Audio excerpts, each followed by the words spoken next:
A radical shift is occurring in America's information landscape, and it's coming from the most unexpected sources. A beloved star from one of TV's most popular sitcoms just stunned an MSNBC host with comments about media honesty that left the anchor speechless. Meanwhile, President Trump has agreed to a meeting that has Washington insiders holding their breath, a face-to-face with the very journalist responsible for one of the most inflammatory stories of his first term. And what did this editor claim about fallen American soldiers? And why is a former CNN anchor now suddenly calling for balance after years of partisan coverage?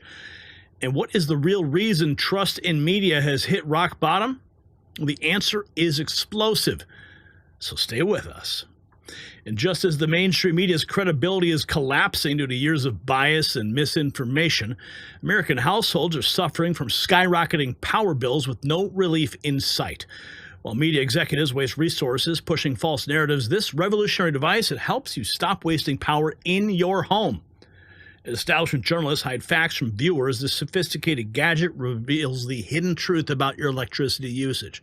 It stabilizes electrical currents and eliminates the dirty electricity that power companies don't want you to know about. Just like we expose media lies the elite tries to conceal.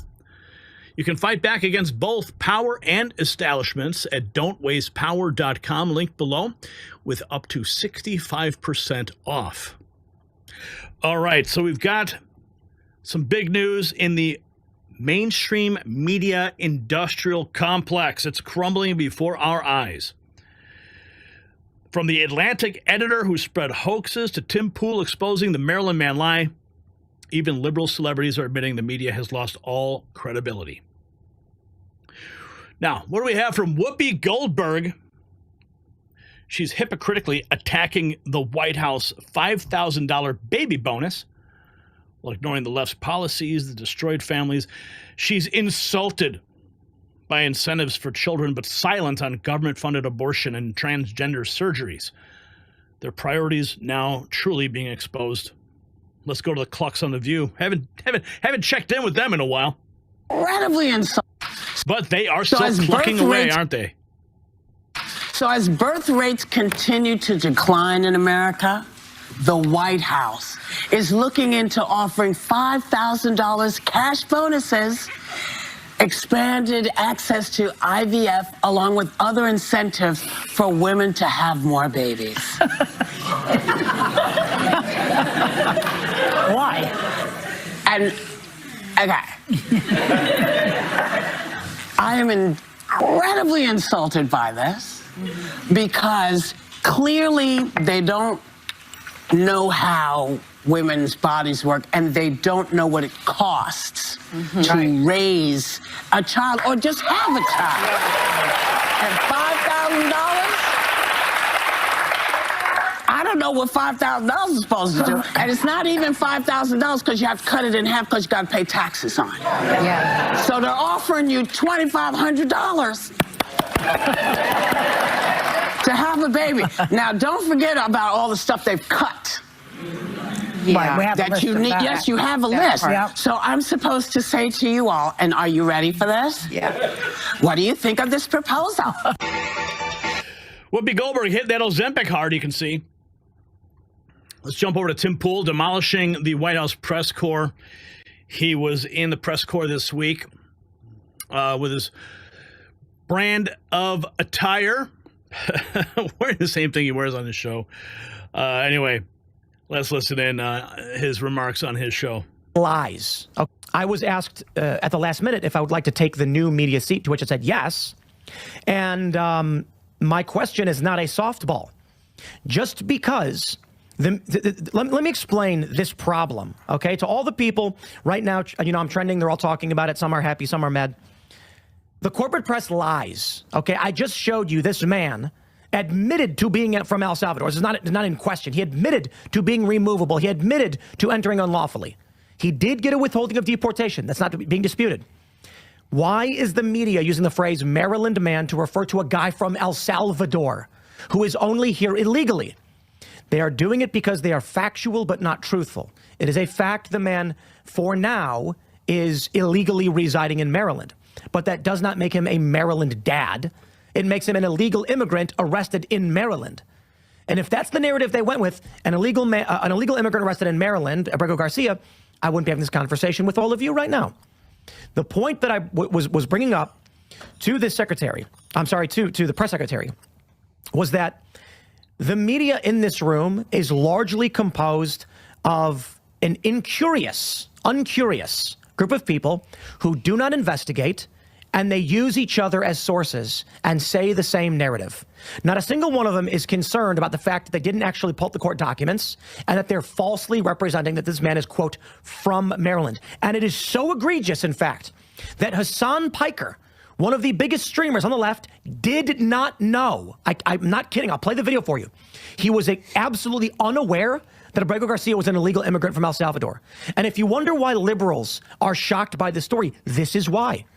People like Hassan Piker don't read the news. He gets talking points from the corporate press who keep saying a Maryland man, Maryland man. Hassan then genuinely believes this guy is just some American guy born and bred in Maryland who was deported. Now, if I thought this guy was born and bred in America and deported to Sicat in El Salvador, I'd be calling for his release too. But see, we here at Timcast actually do research. And so my question was, these news outlets are ragging on us, and we are but one seat in this room. When they said, Tim, would you like to take the new media seat? I said, sure. I had spoken with Elad. Elad said, I really think you should ask about these Chinese nationals that Riley Moore wants to remove from this country, ship their student visas. Rep. Riley Moore's introduced this bill.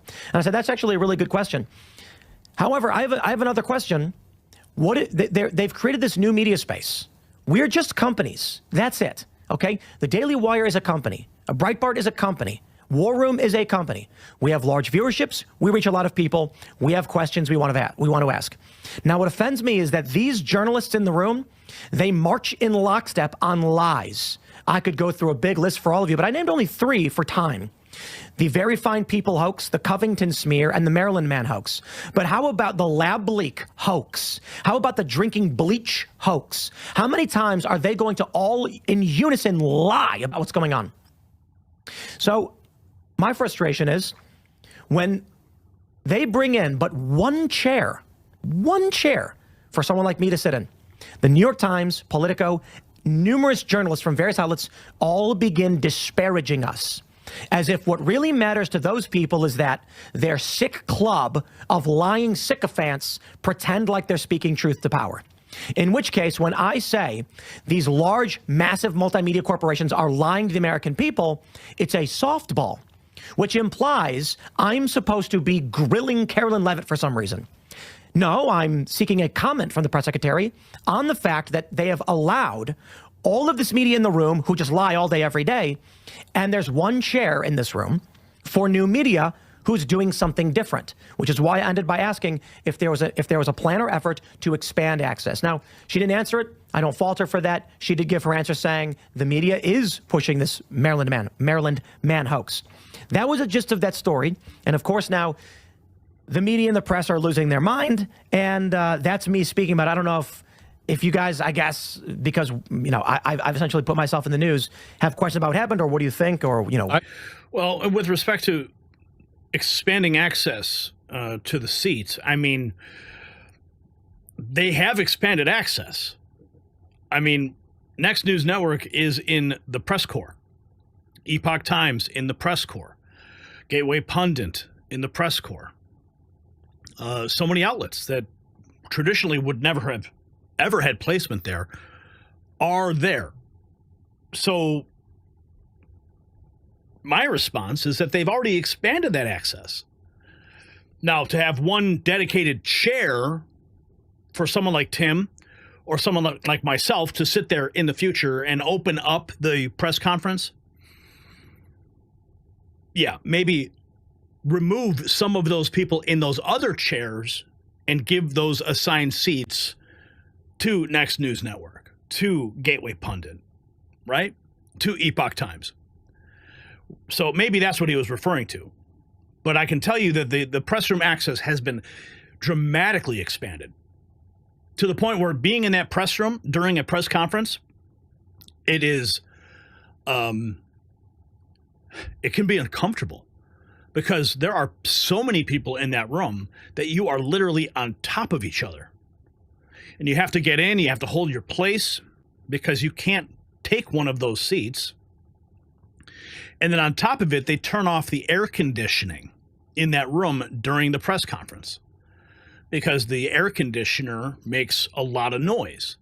So as the press conference continues on, minute by minute, the temperature literally rises in that room and becomes very uncomfortable, especially with the amount of bodies in there. So, yes, the press room has been expanded, but the seat arrangement has remained static.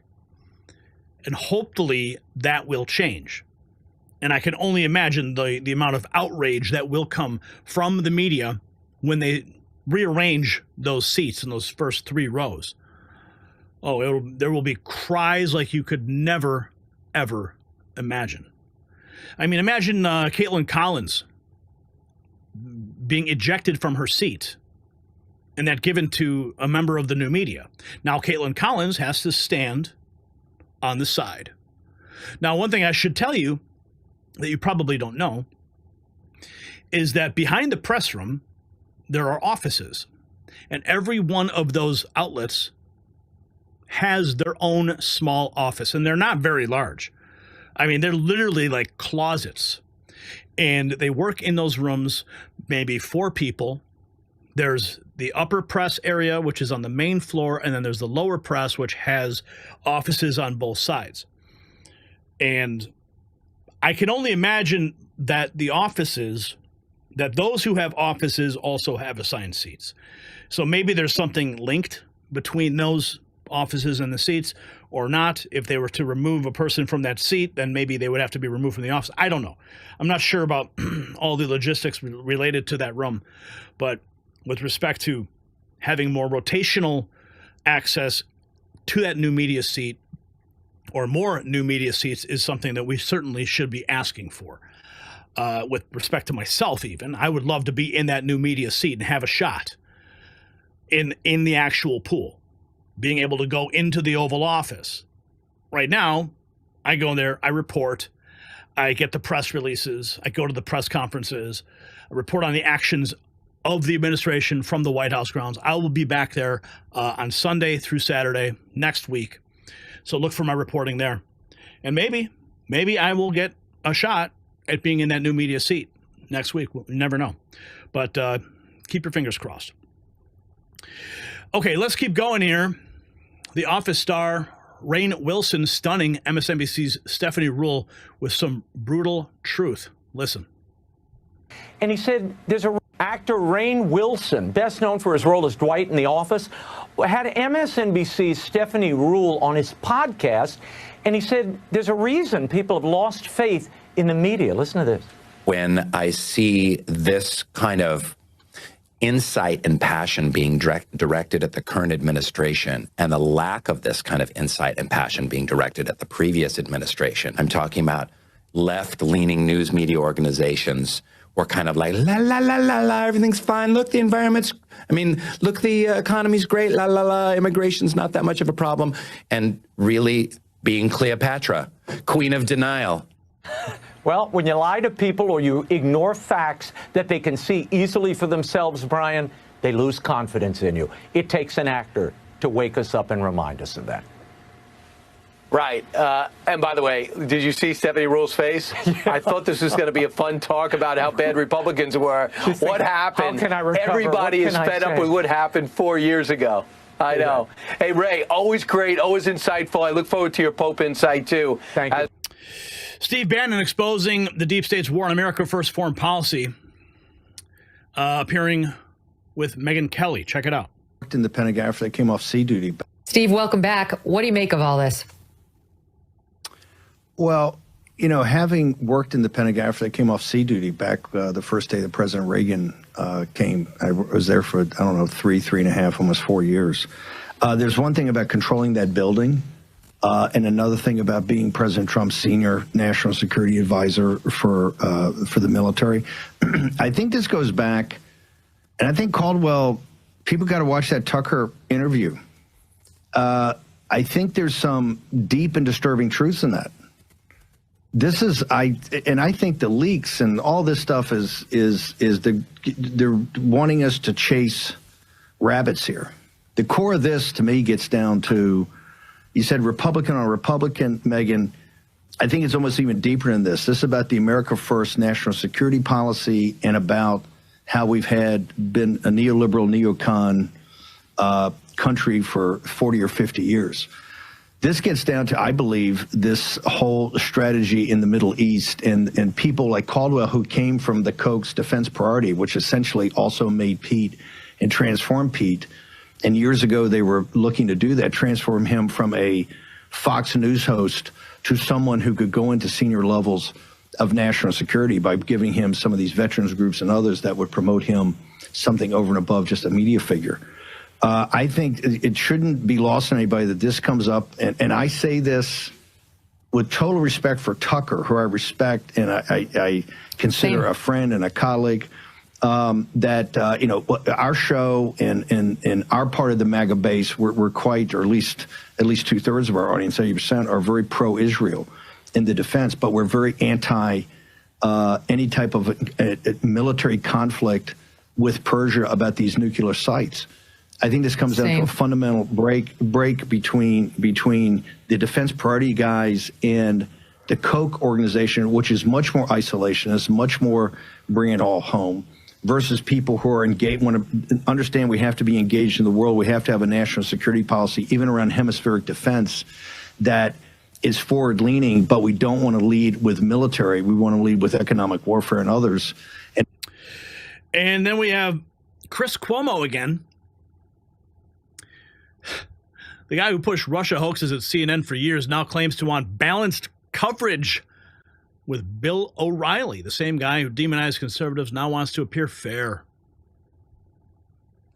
So, in terms of looking at these 100 days, there's never been a more critical time in our shared professional life to do so than right now. And you have an announcement to make about what we're going to do here on News Nation. What is it, Bill O'Reilly? 1 week from tonight, Cuomo and I will be co-anchoring. Is that fair? It's your hour, but I think they're letting me in as a co-anchor. A town hall of Donald Trump's first 100 days with a live audience, real people. Stephen A. Smith will be there if we can get him away from the Cleveland Cavalier game. And General Hospital. And leading off the program will be the President of the United States, Donald Trump. Donald John Trump will make his witness on the show. A very strong move for him when people are taking a look with a fair perspective of opinions about what he's doing. For him to want to weigh in is a strong move. And I appreciate it happening, and thank you for helping make it happen. Ooh, look how big my head is in that. Well, it's even bigger than Trump's. Yeah, and I asked for them to make your head as big as possible in the interest of honesty. It wasn't hard for me to convince the president to do it. Right. It wasn't hard because I just said, look, no, because I said everybody else is going to either kiss your butt, first 100 days you're Abraham Lincoln. That's what the right-wing media will do. And first 100 days, you're Hitler or whatever, that's what the left media is going to do. Every other news organization on television in this country will do that, but not us. We'll have a balanced approach of people with different points of view, and because he is the centerpiece, he kicks it off. Now, you and I will question him. He'll be on the phone. We'll be respectful, I assume, because he's doing us a favor by coming on. There's no doubt about that. And he's the president of the United States. Well, yeah, but, you know, you can challenge. I've done a lot of presidential interviews, as you know. You can challenge in a respectful way, and that's what we'll do. And then we'll get on the record a lot of the things that people are interested to hear about next Wednesday evening, and then we'll throw it open to a cavalcade of people. And then we'll all go home and charge News Nation every penny we can in expenses. That's my plan. Oh, boy. You better be careful. The News Nation is not the other places that we have worked. Boy, they will grab you right by the pockets and give you a lunch money shakedown. Bill O'Reilly, thank Yeah, but who can forget? I I thought that's who you were. Oh, punk-ass bitches from the right call me Fredo. My name is Chris Cuomo. I'm an anchor on CNN. You must... Now, President Trump announcing a meeting with Jeffrey Goldberg, responsible for many fictional stories, including the made-up hoax on suckers and losers. Can the Atlantic be truthful about Trump? Fake news is being put to the test. Donald Trump posting on Truth Social. Later today, I'll be meeting with, of all people, Jeffrey Goldberg, the editor of The Atlantic, and the person responsible for the attacks about me, the fictional stories, the attacks about me. Sorry, I'm trying to get this. There we go. Including the made-up hoax on suckers and losers, Signalgate, something he was somewhat more successful with. Jeffrey's bringing with him Michael Scherer, Ashley Parker, not exactly pro-Trump writers either, to put it mildly. The story they are writing, they have told my representative, will be entitled The Most Consequential President of the Century. I'm doing the interview out of curiosity and as a competition with myself, just to see if it's possible for the Atlantic to be truthful. Are they capable of writing a fair story on Trump? The way I look at it, what can be so bad? I won. And MSNBC revealing their real agenda, claiming declining birth rates are linked to white supremacy. Yeah. Are very skeptical when white people are the dominant group. How do you pin them down, though, on that?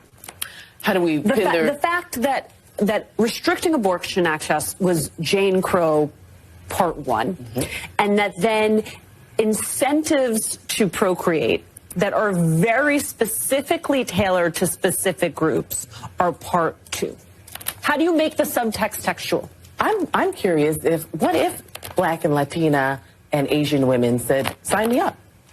Like all these programs that you're offering, let's see if they will still offer them. I mean, we saw this. I mean, I know it's not a one-to-one comparison, but we saw with certain gun control, right? When the Black Panther Party said, oh, well, you want to have guns? We want to have guns. Oh, boy. I thought that's who you were. Oh, punk-ass bitches from the right call me Fredo. My name is Chris Cuomo. I'm an I thought that's who you were. Oh, punk-ass bitches from the right call me Fredo. My name is Chris Cuomo. I'm an anchor on CNN. You must... So trusted media has reached an all-time low, and for good reason. They push Russia hoaxes for year after year. They buried the Hunter Biden laptop story. They called an MS-13 gang member a Maryland man. They claim declining birth rates are linked to white supremacy. At every turn, they've chosen narrative over truth. And Americans have noticed. Now, here's my question for you. Can the legacy media ever regain public trust? Can Chris Cuomo ever regain public trust? I thought that's who you were. Oh, punk-ass bitches from the right call me Fredo. My name is Chris Cuomo. I'm an anchor on CNN. You must... Fredo... Can they? Or has the damage to their credibility become permanent? Is there any path to redemption for people like Chris Cuomo that have betrayed their fundamental purpose so consistently? Share your thoughts in the comments below. And for those who value honest journalism, stop by the Next News merch shop today. From the right call. I thought that's who you were. Oh, punk-ass bitches from the right call me Fredo. My name is Chris Cuomo. I'm an anchor on CNN. You must... I can listen to that all day. Anyway, go to our merch shop, shop.nextnewsnetwork.com. Our exclusive designs let you show the world you're done with punk-ass bitches like Fredo Cuomo.